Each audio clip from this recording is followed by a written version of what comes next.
That fresh morning. That fresh morning. Sur les 104.5 Urban FM, on est avec Jean-Paul. Jean-Paul, bonjour. Bonjour la fraîche. Comment tu as passé le week-end? Tranquille, en famille. Oui. Ouais, pas trop de mouvement? Non, pas du tout. Et puis il y a le confinement et le couvre-feu qui commence à 18h, ce qui limite considérablement les... Le week-end comme Voilà, ça, les tu fais quoi? Tu regardes la télé, tu lis. Beaucoup de lectures. Beaucoup de lectures, oui. D'accord, ok. Et la télé aussi, j'essaie de rattraper un peu le temps perdu sur certaines séries en streaming, sur les sites de streaming. Et puis voilà. Mais c'est pas aussi souvent évident avec les enfants à la maison. Bon, voilà. Non, tu peux pas. C'est compliqué. Tu peux pas. Par contre, moi, le week-end, j'ai quand même pu suivre Richard Jewell, l'affaire Richard Jewell. Oui, ça, je l'ai suivi aussi. Tu as suivi le film? Oui, j'ai suivi le film. C'est dingue. Ouais, c'est vraiment dingue. J'apprécie le style de Clint Eastwood. Il a un style linéaire, c'est-à-dire si tu n'es pas concentré, tu perds le fil du film, quoi. Il y a ça, et puis il est l'un des rares réalisateurs, et bon, ça c'est parce que sa notoriété le lui permet, il fait les films qu'il veut, quoi. Voilà, il ne cherche pas forcément des récompenses, il ne cherche pas forcément le succès. Déjà, le succès, il a déjà eu depuis des décennies. Et donc aujourd'hui, il a atteint un tel niveau de notoriété. Il est un peu comme Robert Redford. Ils font ce qu'on appelle le cinéma d'auteur, c'est-à-dire que ils privilégient des histoires qui, selon eux, véhiculent un certain message. Et donc, c'est ça d'abord. Ils ne voient pas véritablement le box-office, ils ne voient pas le succès, ils ne voient pas... Voilà. Eux, c'est d'abord faire passer un message à travers une histoire. Et ça, c'est ce que je trouve particulièrement intéressant. Mais des fois, il s'en sort avec des récompenses. Par Oui, exemple, Million Dollar Baby, il a cartonné. Voilà. La mule, il a cartonné. La mule, il a cartonné. Mais maintenant, c'est ça aussi pour montrer que c'est quelqu'un qui a du flair. C'est quelqu'un qui a une très, très grande expérience du cinéma et surtout quelqu'un qui a une Grand Torino. Voilà, et qui a une très grande expérience du public des cinéphiles. Il sait exactement comment amener les cinéphiles vers là où ils voudraient, à travers le choix des histoires, à travers le choix des acteurs aussi. Il a permis de découvrir pas mal d'acteurs. Et puis voilà, ce qui fait qu'il soit particulièrement intéressant.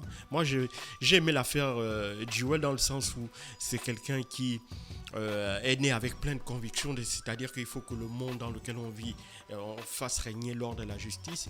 Il rêverait d'entrer dans les forces de l'ordre et puis bon, malheureusement pour lui, il a sauvé des vies grâce au fait qu'il est, par sa vigilance, il est détecté qu'il y avait une bombe à une manifestation et malheureusement, ça s'est retourné contre lui. Il a fallu maintenant qu'il fasse la démonstration que lui, il n'avait rien à voir avec cette histoire.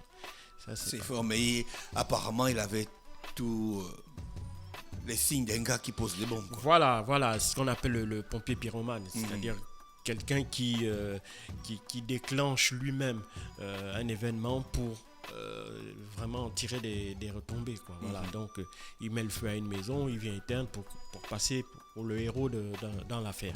Donc en fait, il faut aussi bien comprendre que dans la police, on a déjà eu affaire à ce genre de personnes. Et puis en général, quand on mène une enquête, si on n'arrive pas à trouver des suspects, automatiquement on se retourne vers la première personne qui était là lorsque l'événement s'est produit. Et c'est ce qui s'est passé.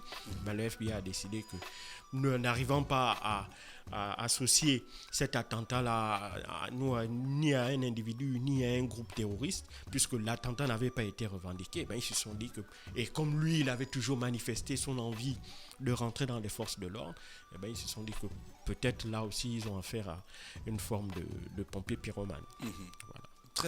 Une très belle histoire. Oui. Alors ce matin on va parler de quoi? Ce matin on va parler d'une étude très sérieuse qui a été publiée par une revue scientifique qui s'appelle The Lancet. Cette étude scientifique-là s'intéressait aux effets de l'hydroxychloroquine et de la chloroquine sur le Covid-19. Il faut savoir que depuis déjà 2 mois, depuis la survenance de cette pandémie-là, il y a des débats houleux qui opposent les différents scientifiques du monde entier sur les effets positifs ou non du Covid-19, de l'hydroxychloroquine et de la chloroquine sur les malades atteints de Covid-19. Alors, cette étude-là, elle est intéressante. Pourquoi? Parce que c'est la première grande étude qui a été véritablement faite sur ce sujet-là, avec des données qui sont importantes, parce que là aussi, il y avait un problème. C'était que la chose qu'on avait, par exemple, reproché au professeur Raoult, c'est que lorsqu'il avait préconisé l'utilisation de l'hydroxychloroquine, eh ben, il n'avait pas suivi la méthodologie en vigueur en matière de recherche scientifique. Lorsque vous voulez faire la démonstration des effets d'une certaine substance, eh ben, il y a un protocole qu'il faut respecter. Et le docteur Raoult avait expliqué que, étant donné qu'ils étaient en période de guerre, et donc ils n'avaient pas le temps de respecter toutes les étapes du protocole, et donc ils prenaient la molécule qu'il avait à disposition et il a testé directement sur les patients, et s'il voyait qu'il y avait que cela s'avérait être efficace, eh ben, il fallait immédiatement la proposer à l'ensemble des patients qui étaient atteints par cette maladie-là.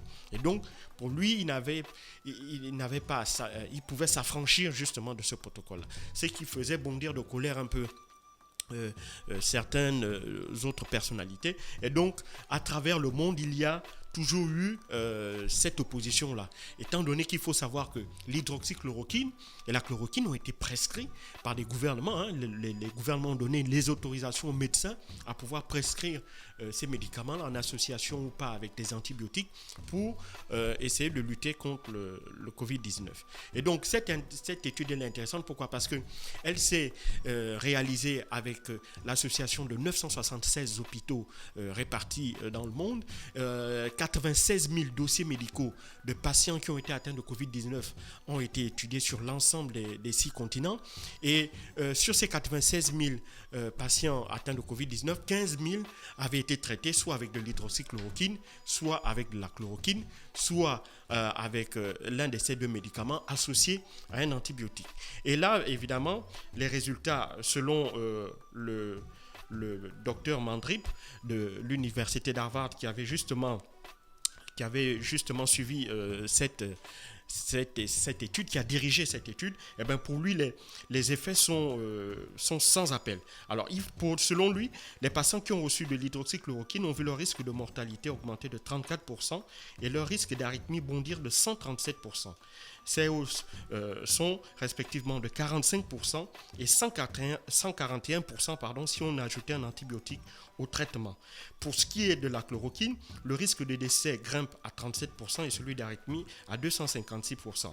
37% et 301% lorsque la chloroquine est associée à un antibiotique. Eh bien, qu'est-ce que ça veut dire par là? Ça veut dire que non seulement le docteur Mandrip explique que l'hydroxychloroquine et la chloroquine déjà n'ont pas les effets escomptés véritablement sur le plan scientifique que l'on leur attribue concernant leur rôle en termes leur rôle sur le Covid-19, donc leur capacité à détruire ou à baisser la charge virale. Deuxièmement, ils disent qu'au contraire, le fait d'utiliser de l'hydroxychloroquine et la chloroquine associé ou pas à un antibiotique augmente donc les risques de décès. Donc, non seulement la chloroquine, ces molécules-là n'ont pas un effet avéré contre le virus, mais en plus, ils mettent en danger la vie des patients auxquels on administre cette molécule-là. Donc, pour eux, cela est sans appel. On ne devrait pas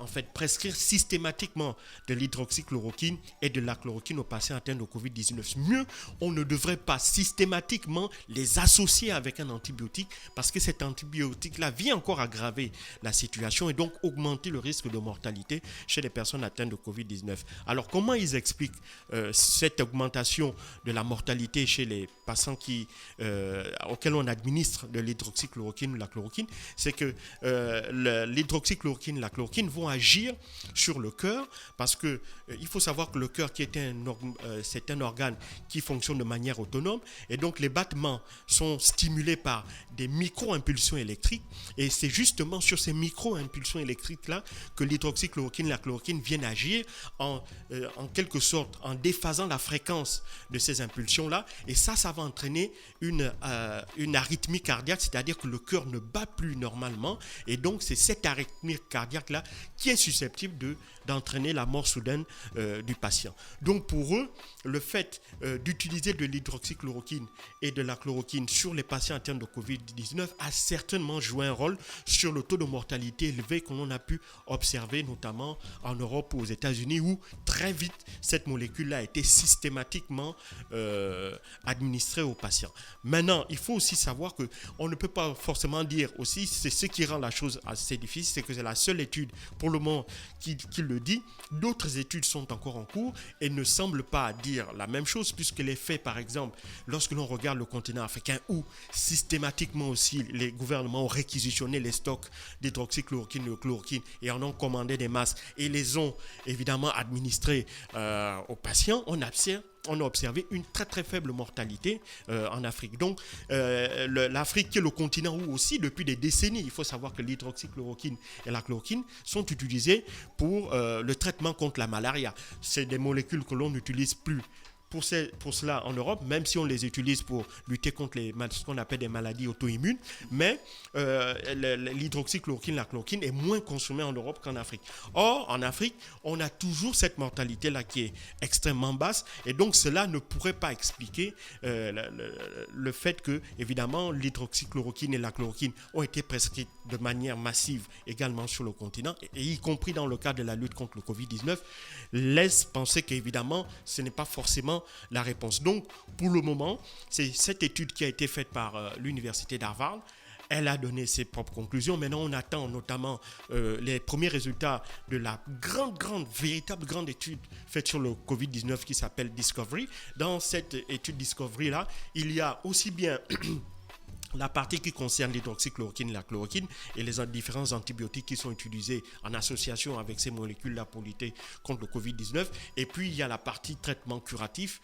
Il y a beaucoup de recherche et développement sur cette question-là et également la partie qui concerne le vaccin. Alors, ce qui est sûr, c'est que cette étude dit déjà que, attention, ne prescrivons pas systématiquement à tous les patients atteints de Covid-19 l'hydroxychloroquine, la chloroquine. Pire, ne les associons pas forcément également avec des antibiotiques. Donc il faut que les équipes médicales soient plus rigoureuses, soient plus regardantes et qu'ils affinent leurs critères concernant les patients qui pourraient bénéficier de ce type de traitement-là. Mais c'est justement cette ligne directrice-là qui a été adoptée par la Food and Drug Administration, qui est l'agence fédérale qui est chargée de la gestion du médicament aux États-Unis. Elle a fait sortir ce week-end un certain nombre de lignes directrices qu'elle a envoyées à l'ensemble des médecins et des hôpitaux pour leur dire que dans le cadre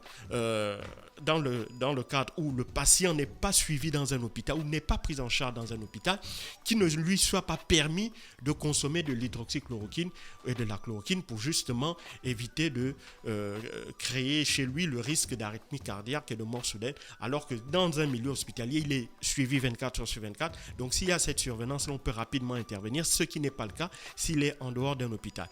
Mais tous les pays ne suivent pas forcément cette ligne directrice-là. Des pays comme l'Inde qui ont décidé de maintenir la prescription d'hydroxychloroquine et de chloroquine à l'ensemble des patients qui sont atteints de Covid-19. Donc ça, c'est la preuve que, évidemment, cette démonstration ou ce point de vue scientifique-là ne fait pas encore l'unanimité dans l'ensemble de la communauté scientifique internationale. Merci Jean-Paul qui est avec nous ce matin sur les 104.5 Urban FM, la station urbaine dans le Da Fresh Morning, le réveil matinal au pilote de la capitale sur la radio, la pilote de la capitale. On va en musique et on se retrouve dans quelques minutes. Da Fresh Morning.